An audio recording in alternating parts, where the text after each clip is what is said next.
as we welcome special folks who are joining us. Debbie Irving is joining us along with Michele Stephenson. Good morning. First of all, you and Debbie are offering something that's out of the ordinary. Tell us what is going on in terms of racial inequality by well-intentioned white people. What is going on with this issue?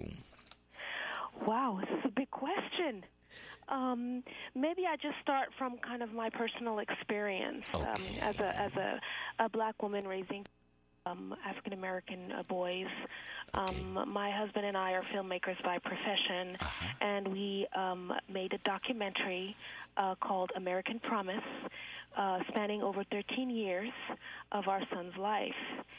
He was accepted at the age of 5 at a very prestigious independent private school in New York City, and he was part of a diversity initiative where the objective was really to create a more multicultural environment for the students and this institution. What we noticed along the way is our son was experiencing, and we as a family experienced, what many call, the consequences of implicit bias. And what that means is that we all kind of internalize perceptions of groups that are different from us unconsciously, and we act on them, even as well-intentioned as we may be, and that's all of us. And my son became, a representation of many stereotypes of black men within his classroom, whether it was around punishment, suspension, questions of expectations of his own intelligence that we had to combat as a family. And this was coming from an environment that was nurturing, and that in spite of its nurturing element, it still represented an aspect of the larger society that we had to work through. In the school. Michele, joining us right now is Debbie Irving, and Debbie Irving is the author of Waking Up White. You are going to be one of the featured authors in a symposium titled Unpacking Race, an Essential Conversation in Schools and Homes. This is at Brown University, and will be held at the Gordon School in Providence. Sorry for the technical mishap, Debbie. Welcome to the program. Thank you. Tell us about how you entered this discussion, what your book brings to this issue. Well, that implicit bias that Michele is referring to, so I am a white woman. People can't see me on the radio. That implicit bias that Michele refers to is something that I had no idea was driving me. I didn't know how much bias I had deep in my subconscious, and I certainly didn't understand the ways that it was impacting my behaviors and the ways I socialized and the ways that I actually sent all kinds of negative messages to people of color in my environment. And the perspective I bring is as formerly a private school student, and then eventually a parent in public and then private schools, and then even a teacher in the public schools in a very racially mixed classroom.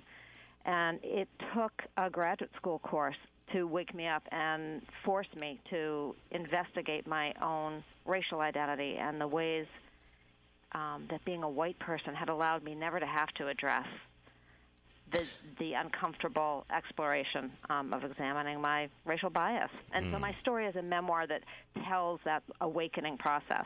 Well, let me ask you, what is it about race that we just can't get around?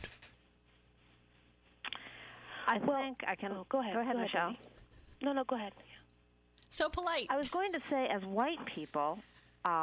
as a white person, what was hard for me was I was terrified. First of all, I didn't know how much history I was missing. What we learn in American media and schools is a very narrow version of history. It's the history that white writers and white educators tell.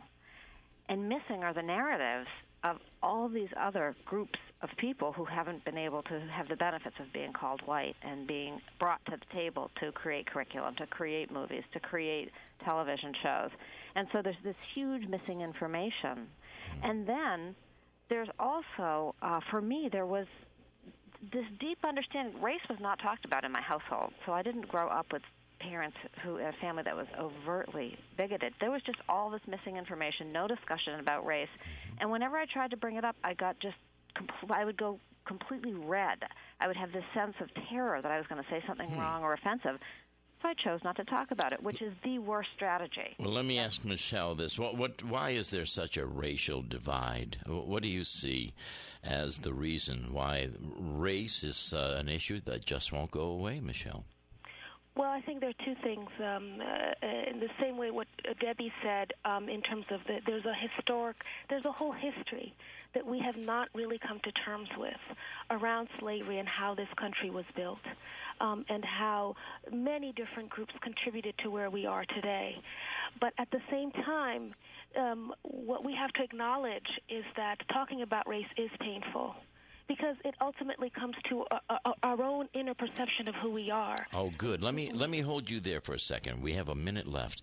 With that in mind, Michele, how do you see our role as our brother's keeper?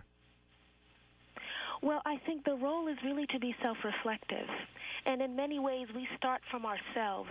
We must start from ourselves and our interaction with the individuals around us, and reflect on what are the attitudes that we are